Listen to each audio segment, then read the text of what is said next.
तुम्ही बघताय 7/12च्या बातम्या। सध्या अनेक शेतकरी वांग्याची लागवड करण्याच्या तयारीत आहेत।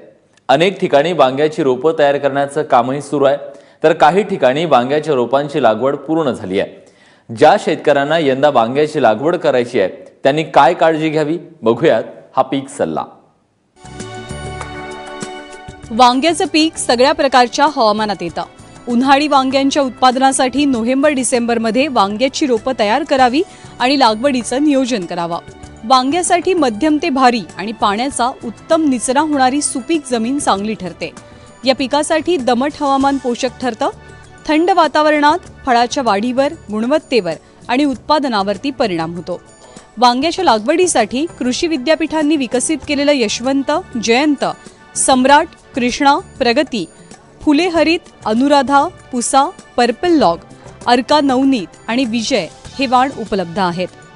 वांग्याच्या रोपवाटिकेसाठी जमिनीवर 20 ते 30 सेंटीमीटर उंचीचे गादी वाफे तयार करावेत। या वाफ्यांमध्ये चांगलं कुजलेलं शेणखत मिसळून द्यावं। वांग्याच्या बियाणाच्या पेरणीपूर्वी त्यावर बीज प्रक्रिया करावी, म्हणजे मग रोपांमध्ये मानमोड आणि मर रोगाचा प्रादुर्भाव होत नाही। 1 एकर लागवडीसाठी वांग्याचं 250 ग्रॅम बियाणं पुरेसं ठरतं। रोपं 10 ते 12 सेंटीमीटरची आणि 3 ते 4 पानावर आल्यास ही लावणीसाठी योग्य समजावीत। वांगी हे अधिक कालावधीचं पीक असल्यानं पुनर्लागवडीच्या जमिनीमध्ये खोलवर नांगरट करून घ्यावी। शेणखत देऊन कुळवाच्या 2 ते 3 पाळ्या घ्याव्यात। सोबतच एकरी 20 किलो नत्र, स्फुरद आणि पालाश द्यावा।